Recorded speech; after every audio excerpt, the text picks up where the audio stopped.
everyone in this book is just constantly talking about ways that they could this baby. As we are officially into the release month for Wicked the movie, I have decided to set myself a challenge and try and read the whole book before I go and see the film. Let's go. Okay, so I'm about 15% of the way into the book. So obviously we start with the birth of Elphaba, and the very first thing she does as a newborn baby who has been unwillingly brought to this cursed mortal plane of ours is fully bite the finger off the midwife who was delivering her. To be fair to her, those midwives, there were 3 midwives who were delivering her, they were plotting her immediate and violent demise. Like, they saw baby with green skin and went immediately to infanticide with like no steps in between. So honestly, good for her. Also, just as a sidebar, everyone in this book, for the first like 10% at least, everyone in this book is just constantly talking about ways that they could this baby. Like, they are just constantly casually going, we could drown it. We could just drown it and start again. It's not a good start for our girl. Also, I need to talk about the puppet theatre. So there's this thing called the Time Dragon Clock. In the stage musical, that's the big mechanical dragon that sits on top of the stage.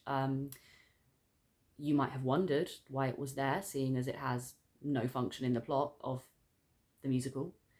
That's the Time Dragon Clock, and it's part of this travelling puppet theatre.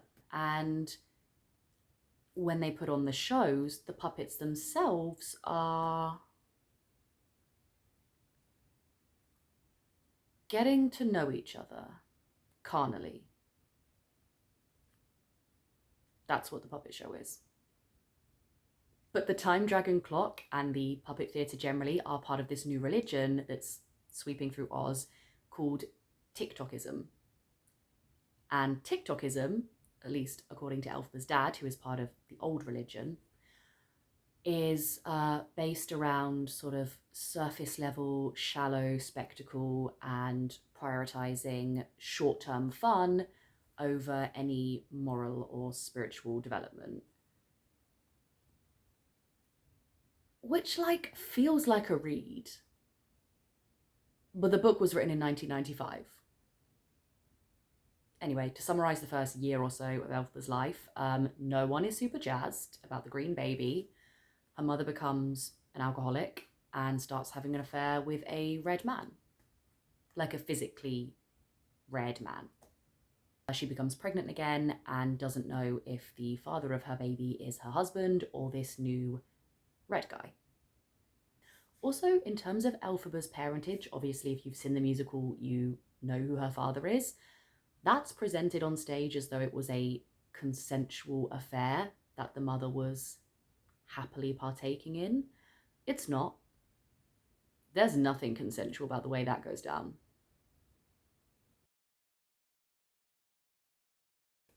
It's a different day because I had to go to work, but I am now about a third of the way through the book. So what new things are happening? We have skipped forwards from Elphaba's childhood. We are now at H0rny University. Everyone's a young adult. And we are starting to be introduced to characters that you might recognise from the musical. For example, Bok. Bok's a pervert. Like a literal, like he climbs on top of the stables, the roof of the stables, so he can get a better view into the girls' dormitories so he can watch them get undressed. Like, I don't love Bok in the musical, but at least in that, his worst crime is that he's just kind of dull. But here he's a literal peeping Tom. I don't like him. Hey, it's Dr. Dillamond. He's a nice old goat. He believes in animal rights. He's nice to Elphaba. Do you like him? Too bad. He's the victim of a political assassination. He truly dies so early on in the book. Like, we meet him, we hear about his work, we see a bit of his relationship with Elphaba, and then he gets the Sweeney Todd chop. R.I.P. Dr. Dillamond, you were truly barely here. Also meet Nessa Rose, she's got no arms. It sounds like I'm making stuff up at this point. I'm not. She can walk a bit, but not very well, so she's still got mobility issues, but she also has no arms. So life's hard for her.